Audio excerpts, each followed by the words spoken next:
Have you ever cried at your desk?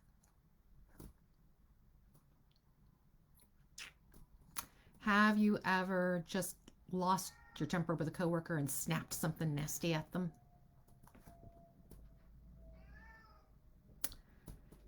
Have you ever had that stare down with your nemesis at work and you know they're wrong and you know you're right and you're incredibly frustrated and you want to have that burst of energy come out and say something in your defense? And instead, to your absolute horror, there's my cat, to your absolute horror, there's tears instead. There's so many situations I have been in where I have felt like, I'm sorry, I have to get rid of my cat. He's going to distract me. All right. There have been so many situations at work that I have been in where my emotions have gotten the better of me, which has resulted in me either saying something nasty or worse yet, breaking out in tears and certainly not having the impact that I thought I wanted to have in that moment. So I cried at work once because I went in and gave my boss notice, and he told me that he was glad I was leaving because I was very disrespectful and rude. Which, if you know me, I so don't identify with that. And I was young, and it literally sent me back to my desk crying, even though I had just quit. I have snapped at a team member, not just a team member. I actually lost my temper with a woman who worked for me. She was on my team because we were at an event. We were working the event, and I thought she was talking too much and moving too slow. And so I just said something kind of nasty and not even quite passive aggressive, just nasty. And then had to live with that for the rest of the time that we were working together. Very uncomfortable. And I've been in that moment where I was staring down my boss. You guys have heard me talk a few times about my boss who, I've had a couple bosses who were absolute bullies. And I had one that was just dead set on being rude and demeaning and telling me, berating me basically, telling me something I'd done wrong. And I knew he was wrong. I knew he was wrong. And I was so angry and I was so ready to come right back with all my defenses. And instead, I opened my mouth and I sobbed. I literally just sobbed. And that made me even angrier because I was like, he thinks he won. He broke me. He broke me, and now he thinks he won. So managing our emotions is not just a work skill, though. It's like not just a skill for the workplace. It is a skill for life because truthfully, my worst moments are honestly more in my personal life. So I have a very short fuse. I'm very impatient. And I've spent my entire life working on strategies to control this, to manage this, because I learned at an early age it doesn't always work so well. Also, I was that kid who was always told by her parents, your tongue is going to get you in trouble. And they were right. It has gotten me in plenty of trouble. One of the worst things that I've done, worst thing, like to this day, I still cringe when I think about it, is in my early 20s, I had broken up with a guy. Guy and I had been dating for a while. We broke up and got into a fight a few weeks later. And in that fight, I said to him the worst, nastiest possible thing I could think of to say to him. And it wasn't even that it was an emotional breakup. Like, we weren't on the phone and I wasn't upset about the breakup. I was done with him. We were good. We were good. I was done with him. That was not the problem. We were fighting because a few weeks after the breakup, I got the phone bill. I was on the West Coast. He was on the East Coast. This is 30 years ago. There were no cell phones. There were no unlimited minutes. I had an $800 phone bill and I was a college student. So I had called him and said, I think half this bill is yours. And what we fought about was the criteria he had put around the conditions under which he would then pay half the bill. And that's when I thought of the worst possible thing I could say to cut somebody. And I said it. And I regretted it ever since. And we're talking 30 years later. When I think about this, I cringed that I was that person, that's who I became in that moment. Did it help get my phone bill paid? No. Did it serve any purpose for him or for me, really, other than me in a spiteful moment reacting to my emotions? No, it did no good. Now it's just a reminder I have to live with, that I can let myself be that person. So I'm thinking about all this stuff right now because of where we're at, which is December 1st. It's here. We're in December. We're in December. We have 30 days left in the year. And we are in the most stressful, anxious-ridden days of the year. So let's layer on top of COVID, which we're still living with and we still don't know what's going on, the elections, which are supposed to be over but we're still fighting about, all of the anxiety and stress of the holiday season, of not seeing family members when we're used to, all the plans we normally make this time of year out the window, and you're either trapped in the house with the same people you've been trapped in with for the past 9 months, or you just, all of your plans for breaking free and doing something different this holiday season, gone, right? Which is a magical recipe for stress and anxiety and fear and anger, right? All these things rubbing together. We're just going to build a delicious holiday cake, and then we're going to frost it with, and I say this with love because we are all women in this group, and a big chunk of us are women of a certain age. Let's frost this holiday cake with a little layer of perimenopause and menopause symptoms. Isn't that fun? This is where we're at. This is where we're at. It is December 2020. It has been one hell of a year. And honestly, I don't know that the next 30 days are going to be better. I don't. But I do know that we have an awful lot of emotions that are going to be coming up for all of us, that are already bubbling up for all of us. That if we can get through this, if we can get through the next 30 days, we can at least set up for a much happier and a much brighter 2021. So I got way into my story and I got distracted by the cat jumping on my chair when we got started. So I completely forgot. Hello. And for those of you who don't know me, I am Natalie Hahn. I am CEO of Dirty Girls Consulting, and it is Training Tuesday. So welcome to Training Tuesday. And tonight we are talking about how do we quiet the storm of strong emotions, right? How do we manage that, especially in the moment? And I would love to say to you that I have 3 easy tips that are going to flip that switch for you in a minute. But that's not how this works. So, for those of you who are watching me live, hello, say hello in the chat. You're welcome to ask questions or comment. If you've been on Training Tuesdays, you know how this works. I'm going to go through some thoughts and some tips for tonight, and happy to chat with you live while we do it, or happy just to kind of deliver the training and let you guys marinate on that. Completely up to you. So the key is our emotions do not have to rule what we do or how we do it. We can let them, and we often do, but they do not have to. And one of the reasons to be really conscious of this is because while our emotions are real, our emotions are absolutely real, they are not always right. Our emotions are often a reaction to a trigger. And that reaction to the trigger, it's a pattern, it's a habit. It is not necessarily based on what's really going on right now. It's based on a story that we tell ourselves, on a perception that got us triggered in the first place. So the more that we can do to stay anchored into what is real now and where we're really at, the more we can, instead of reacting to these old patterns and behaviors, we can actually bring far more joy and far more kindness and just more us, of like the real us of who we want to be, into the real world, into real being. So although I said this was 3 tips to manage your strong emotions, it's honestly strategies, not really tips. Like I said, there's no quick fix for changing decades of patterns of behavior.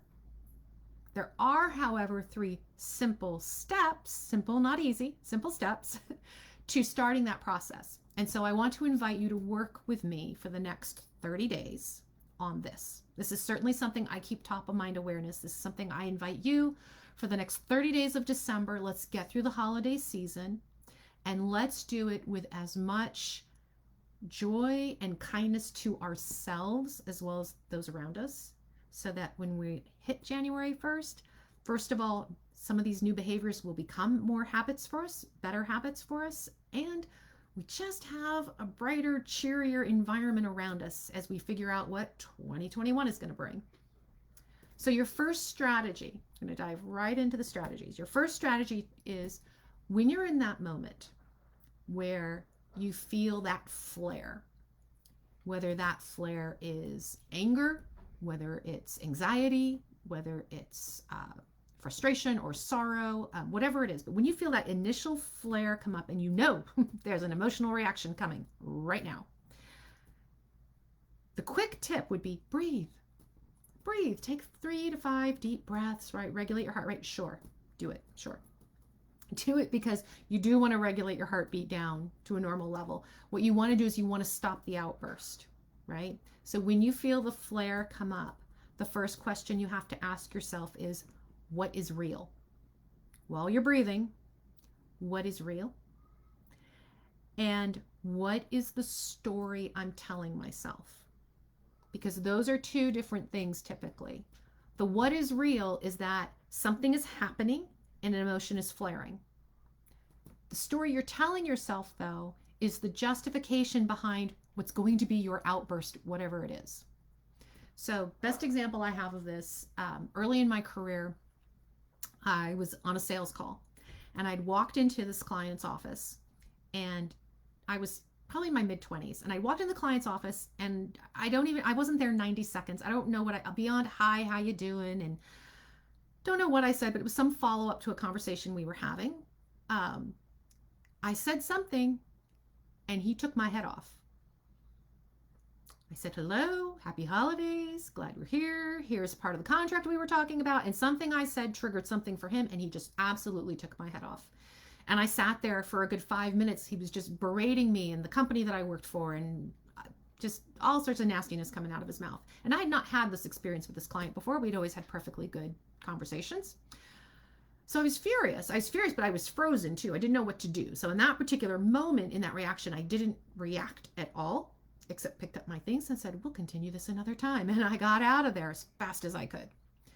Went straight to my boss's office and said, I can't believe this. And this is where I blew up. I can't believe he talked to me like that. How dare he? Just because I'm young and just inexperienced, and just because I'm a woman, he shouldn't have to talk to me that way. And I was on my own rant.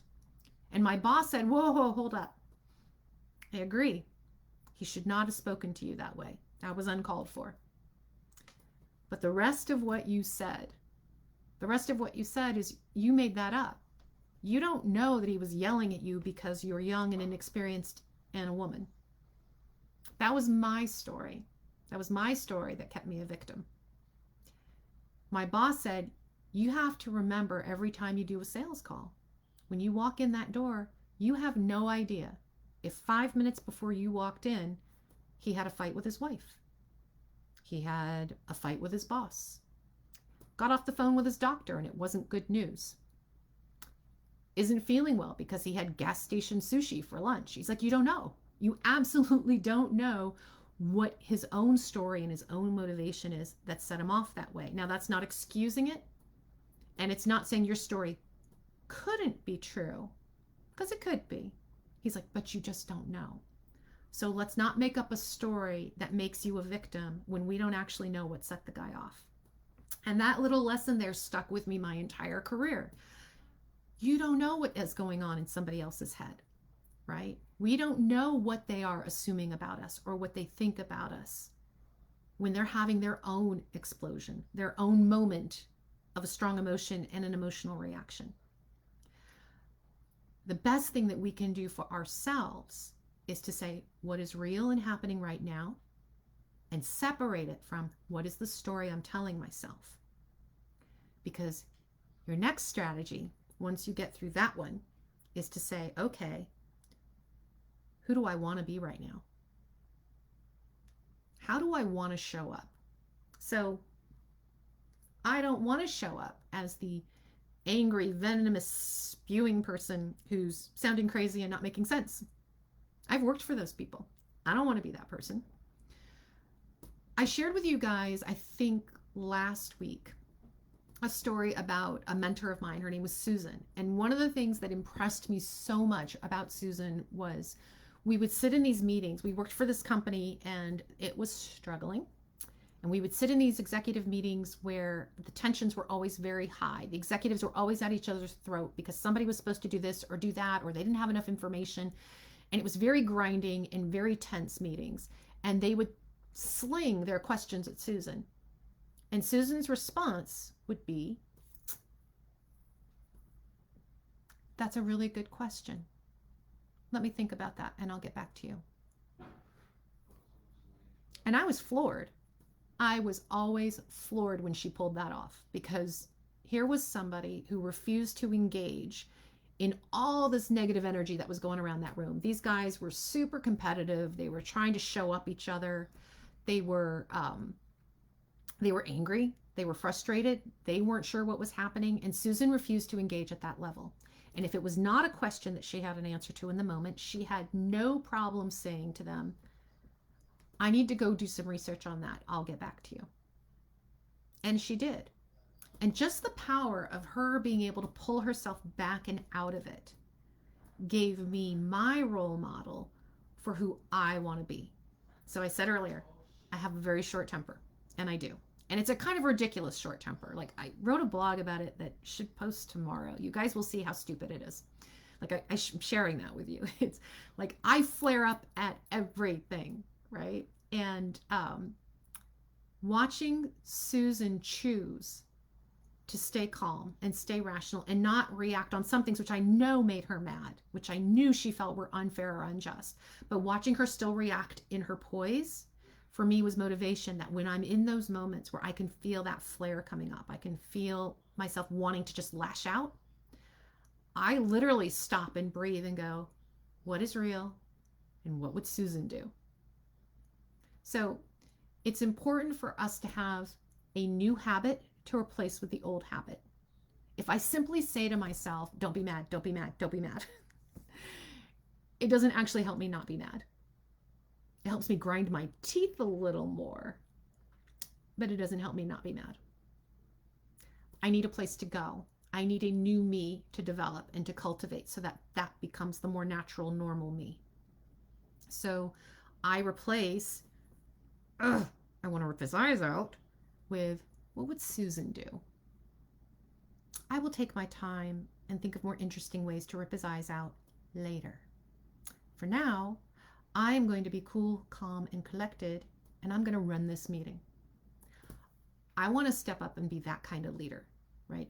And this is my example for me. You guys will have whatever your energy burst is, you're going to have that better version of you that you want to be. And whether that's epitomized by just a different behavior, or if there's a person you have like I do that you think about and go, that's my role model, whatever it is, latch onto that and make it concrete. It is not enough to simply say, don't be angry, or don't be anxious, or don't be stressed. That doesn't do any good. All right. Don't be anxious, ... Be productive, be kind. Give yourself a new place to go with that energy. We aren't trying to repress the energy or the emotions, like I said. We're not trying to repress them. We're trying to not act on them in that automatic way. Let's change the trigger so that now when I get angry, my automatic reaction isn't to simply spew out whatever is on the tip of my tongue, which is almost never useful. Instead, it's to stop and go, what is making me mad right now? Because I guarantee you 90% of the time, it's nothingness. It's just a reaction. So, tip number 1, identify what's real and separate what is real from the story you're telling yourself. Step number 2, who do you want to be? Identify who you want to actually be in that moment. Who is the person you want to show up as? Because that's the practice. Tip number 3, and you're not going to like it because nobody ever likes this one, and it's often the third tip. If you hear me give 3 tips, this is usually the third one. But tip number 3 is bring someone in. Get yourself an accountability partner. I know it's a hateful term, but get yourself an accountability partner. It matters. Because here's the thing. In your personal life or your professional life, there is somebody who is observing and or one or the other at the effect of your automatic behaviors, of your automatic emotional responses. These are the people best positioned to help you learn to regulate and modulate and change the triggers, change the patterns. What happens when we bring somebody in, right? When I actually have to say to somebody, that guy Greg at that meeting, every time he opens his mouth, I kind of want to throw spikes through his eyes, right? When I actually have to admit that to somebody, that my mind goes to that petty and nasty a place, and I want their help so that when I talk to Greg, I talk to him like he's an actual normal human being, which he is, and I should. I have a support in place. The person I have invited in, it should be somebody you trust, but the person I invited in, they don't want to see me fail. They don't want to see me at my worst. And in fact, by inviting them in, they're now bought into my success because my success is their success now that they're my accountability partner. Because all I need is for a hand signal or a safe word or something. So when I start going down that rat hole where I'm saying something really nasty to Greg, my accountability partner shouts pineapple or whatever the word is. And I go, I'm going down that road again. Greg, how are you? I hope you have a wonderful day, right? All we're looking for is a cue that helps us shift our behavior, that brings recognition to something that for us is automatic. The key with the accountability partner, personal or professional lives, in both areas, you should have one, is not so that they can pick on us, they can bring us down, and they can make us feel bad about ourselves. Because if that's happening, you've picked the wrong accountability partner. It's to have somebody else bought into our success. It's to have a team. We do things so much better, so much faster, and with much better quality results when we have support. That is the whole role of coaches, mentors, and accountability partners, is your support team. So the tricky thing about this topic tonight, right, about talking about how we identify what's real versus the story we're telling ourselves, how we talk about who we want to be and how we want to show up, or when we talk about finding an accountability partner, these are all surface level things we can do to help change our habits. And I say surface level, not because they're not meaningful, because they are, but because when we are in a coaching conversation together, we spend a lot of time going really deep on these things. Habits are hard to break. Emotions, it's not just about managing them, it's about processing them so that you can leave them and move on. We have to remember emotions are fluid. We're not angry and then angry forever. We can choose to live in that space, but emotions are typically fluid. They come and they go. If we ride out the storm, if we can quiet that storm of what that initial flare was and ride it out, then we can now choose to respond in a way where we are enacting, behaving, being, becoming, we are the person who we actually want to be. We are living out the life that we actually want to lead. And we are not victims of ourselves, much less of anybody else. By doing this, we increase our own self-awareness, right? And by increasing our own self-awareness, we are broadening our perspectives. We are broadening our perceptions of what's going on around us and of who we are, so we grow. If we can practice this for the next 30 days, I promise you at the end of it, a ton of self-growth and recognition in terms of what your triggers are, where they're coming from, and why you respond the way you do. The other thing we get from this is we're actually kinder. When we can modulate our emotions, and again, not repress them, I'm not saying don't feel them, I'm saying we manage them so that we can then communicate them in a way that can be heard.